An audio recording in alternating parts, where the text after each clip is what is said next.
Events are never worth anything, to be honest with you. Well, we just had a situation right now. Because Thiago forgot the backdrop. Thank you, Thiago. I didn't even know about just- it. If you are thinking about getting in beanbags, don't. This is Hopper, and this is what it really takes to build a beverage brand. We're going to Runderlust, finally. First fitness festival in Australia. And we're ready. Whee.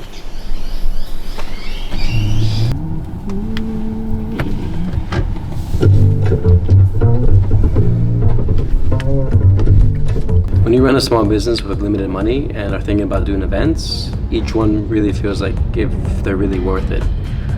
They take time, money, logistics. It's a big thing.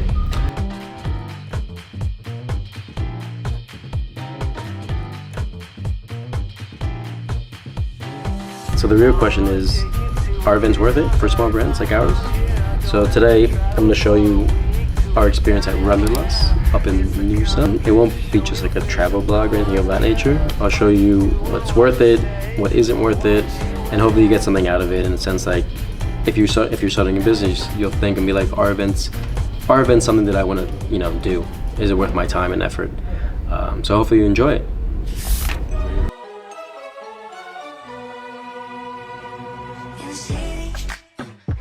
So Runderlust was Australia's first fitness festival.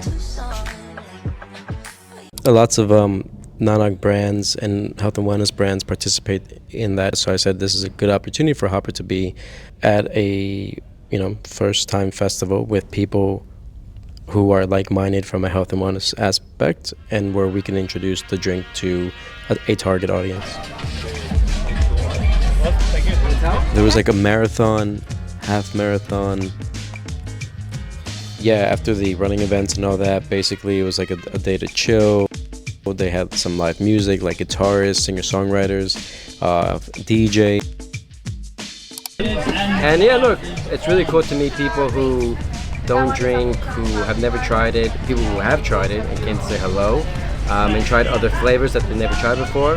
But yeah, no, it was overall a great day. Again, it's really cool to see how many people are looking after themselves or focusing on their health. Events like this allow people to express themselves and challenge themselves and hit like personal records, personal goals. So it's and we're all about that, right? Like we're here as an alternative and an option for people, and so people have goals, right? If your goal is to cut back on alcohol, we're here for you. And the problem was that we only made like less than 20 sales, right? And so that's the challenge. You invest $5,000 but only make $100. How do you make up that money back? You can't. You can't with events, and that's the challenge. And this is why we don't do them. But you have to take gambles. We have another one at the end of January, and this time it's only going to be our drink. It gets more people to try, which is great. So it could be a better outcome, but we'll find out. And one of the main things when it comes to events is you need people to be bringing people in, right? Come on, guys, come, right? And that's super important to understand that and be prepared to do that, right? So we didn't get that right. But I think for the next ones, you're only going to get better, you hope, right?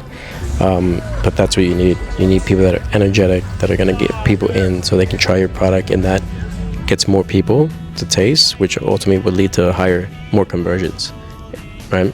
How hard it is to actually get people's attention to come and try stuff, right? The fact that people will walk by and be like, hey guys, you want to try this drink? It's not alcoholic. They're like, oh, no, it's all right?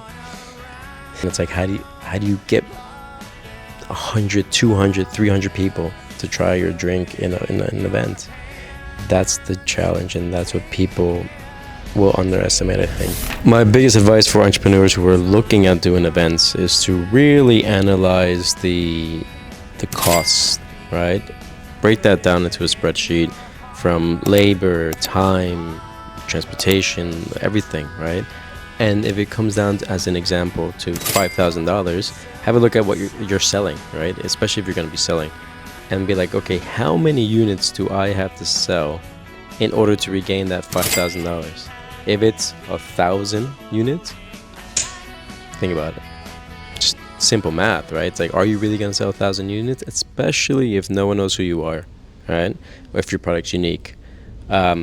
So really do the research beforehand and really be realistic. Don't just because, oh my God, it's a shiny event, whatever. Fuck it, right? Protect your money.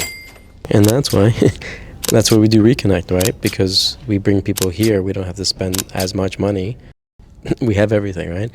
So we can bring and build as opposed to go somewhere else and kind of introduce. You know what I mean? Loneliness is a big global problem, and I experienced it while building Hopper.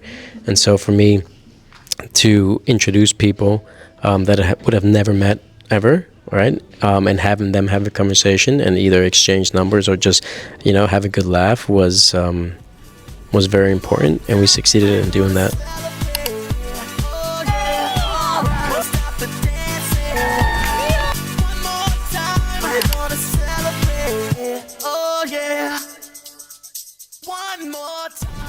Every product is different, and so an event may work for you, right? But it may not work for others. The product that you're going to be selling may be the right product for that crowd, or it may not.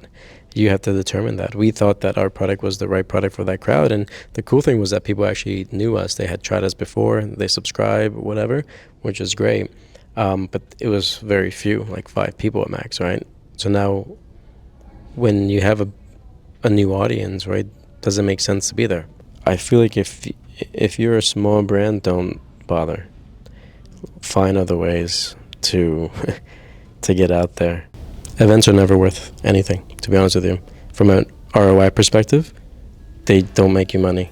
They are very expensive, and it's an awareness play. So I took a gamble. I'll be honest with you. Back in 2022, I went to the Festival of the Sun up in Port Macquarie, and it was a weekend, and I made $500. But I spent over $2,000. It's a big loss, right? And so it was that moment I was like, I won't ever do events of this nature ever again, because it's not worth it, especially because I was by myself back then. This time around, I was like, this could be different. We have a bit of cash to play with, so let's take a shot and experiment. But it proved to me the same as back then, right? So next week, we're going to be talking about Black Friday, Cyber Monday, and it's massive. But because it was such a big month already, we kind of only get started this past week, and so, yeah, we've already had issues, which you'll find next week about, which you'll learn next week about. So stay tuned, get ready for it. Hopper will have its biggest month in November again, and it's all thanks to everyone that supports us. So yeah, looking forward to how that video comes out. Catch you next time. Ciao. And we'll hit 10 million.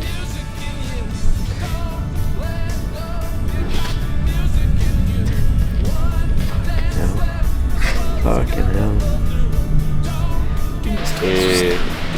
¿Por qué? Muy bien. Porque se viene mucho trabajo. A lot of work is coming.